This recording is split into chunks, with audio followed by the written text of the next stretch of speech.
Hi, my name is Layla, and today we're gonna do a last video about bosses and attachments and daddy issues and all that shit. But no, today we're gonna do something more like a sum up, like what I've learned working with bosses and like cool dudes who make who work in sales, who make fucking, I don't know, millions of dollars on selling things. And so yeah, for a long period of time I was working at the company that was like this company like Wolf of Wall Street. Like it was just like that, like phone calls and like everyone's grinding. So I wasn't like a sales manager, I was more of a media developer, but I don't even. So yeah, and so what I've learned working for bosses, yes. So first of all, bosses film you everywhere.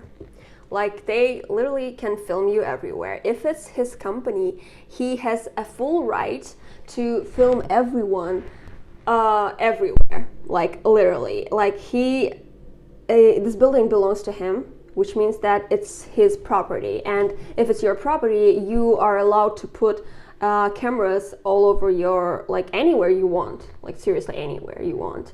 And if you're going for work, just know that there can be a sick boss, like a really sick fuck who's gonna fucking film you.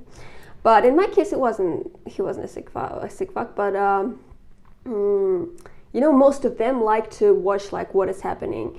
And if you're spending your money paying salary, you want to be sure that this person is like working. There's no law that protects you if your boss is recording you everywhere. At first I was like, okay, he's just recording, he's just watching.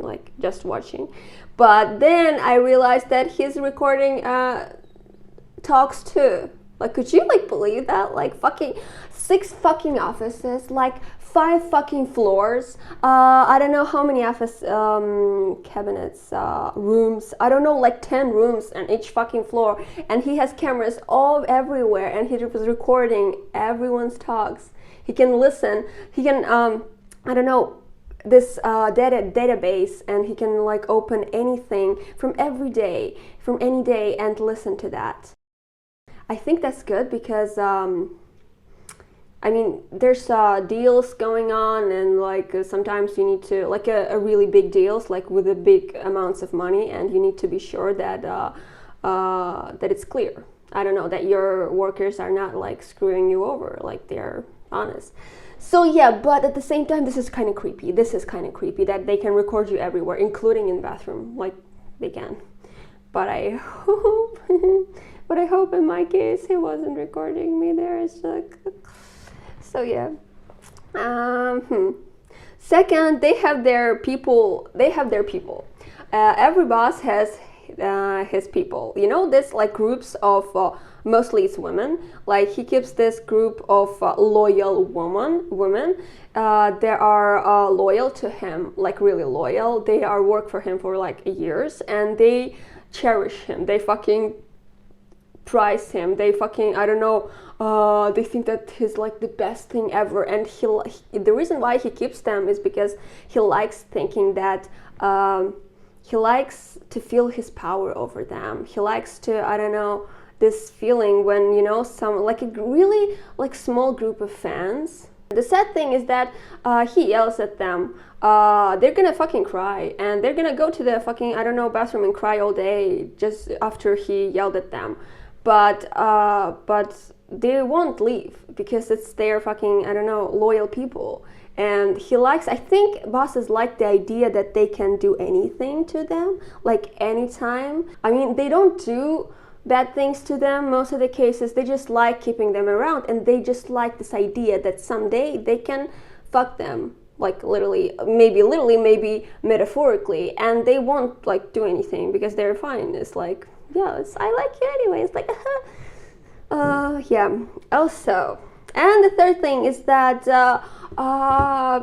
no matter how many, like, you know, maybe there's first 2 things were kind of like dishonest. Like, how do they do that? Like, how do they fucking record them everywhere? How do they fucking but at the same time, people who open these companies, like bosses, they are, I don't know, they're just, I don't know, I just love them. At the last place when I was working, I was when I had a crush on my boss, like a little bit, like, you know, like, I mean, I have a crush all the time, so I haven't fucking broke up with the guy that I was talking to. I literally told that friend, I was like, hey, I think we should stop talking. Like, you know, I should, like, we should just fucking disconnect. Like, because the only reason, I literally told him, hey, the only reason I was keeping you around just because, like, you're pretty. Like, seriously. And I thought that someday we're gonna make, I don't know, some really pretty babies. Like, really pretty. You know, our babies would have been so fucking beautiful. You have no idea, like, you know, his face features and my face features, we would have made a fucking army of beautiful people who would conquer the world. So yeah, I just told him, hey, the only reason I was talking to you is because, like, someday, maybe like in 5 years, we could have made like a really beautiful babies. And he was like, what? I mean, like, you know, people say that they want honesty, but not all people ready for the honesty. And maybe sometimes I'm too straightforward, but, you know, when you've been through so much, you just don't want to waste your time on anything anymore. Like, so yeah, and you don't take like bullshit anymore. So yeah, this is why I love bosses, because they are not, they know what they're doing, and every day, you know, they take decisions every day, they take risks every day. And when you're in that mode for a long period of time, for 10 years, for like, I don't know, for 5-10 years, when you're in that mode, like making decisions, like taking risks, making decisions, taking risks, and like, I don't know, expanding and taking decisions and making risks and all that thing, these people become much more stronger than average worker who's gonna fucking sit on his butt all day long and just get paid.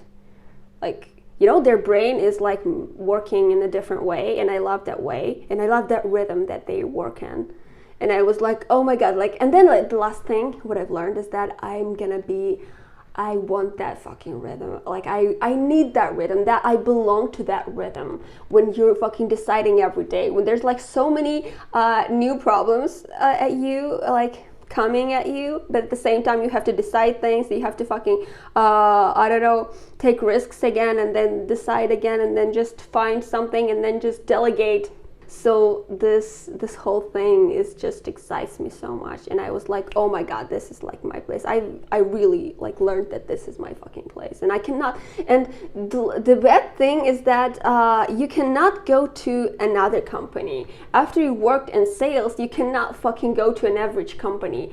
You know, average companies, when you're sitting in your butt all day, like waiting for the clients, and like you don't even care about, like, you know, making your work. You're like, okay, I'm just gonna sit like from 6 a.m. to I don't know 6 p.m. and yeah, I'm gonna get paid. And this is the worst shit ever. I don't know how do people survive that. If you're thinking for yourself like, what should I do? Because right now I know that there's I don't know, there's so many problems like all the time. You know, there's a fucking COVID, there's a fucking war, and like every time there's a problems everywhere. And you're thinking like, oh my god, like what the fuck, what should I do, where should I go, what should I like do with my life? And if you're at that state, like, just what would I advise to you? Just go to a fucking sales company. Like, just find a fucking sales company. I know that like people on the internet, we all think that someday we're gonna get big, like we not doing anything, you know. We all have that hope that someday like something will come to us, and I don't know, we'll get rich, like, you know, this YouTubers and shit.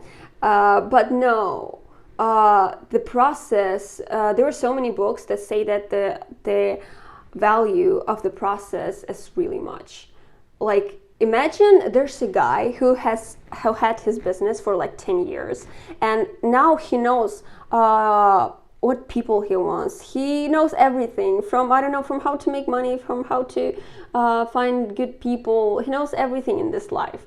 And there's a guy who's a fucking YouTuber. He's got big in 1 year, and he has everything. Yes, he has fucking cars, he has fucking, I don't know, houses, like everything he wants. But at the same time, like, does he know people? Does he know who to hire? Does he know like how the business is made? Does he know I don't know, he didn't have this process. He didn't feel that. He didn't get there intentionally. He got there, I don't know, like really fast.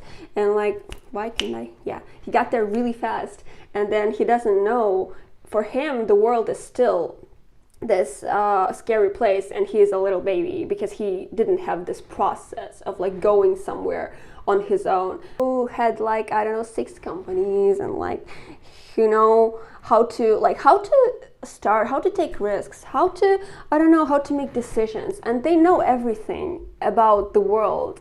And so that got me thinking that the value of the process, you need to know that there has to be the process, and just love that idea. And I love that idea that it won't come to you one day. Oh my god, you know, when I start like saying really philosophic things, I got really, oh my god, touchful. Like, I don't know, this is so sad.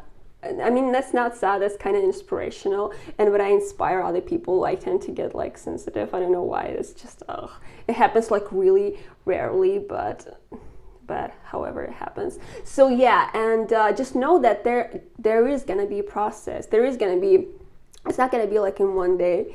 And the value of the process is like really good. Yes. But at the same time, I should stop having this daddy issues. Like, so yeah, that was it. I hope it wasn't like too weird, and I don't know. I hope it was useful. And yeah, bye.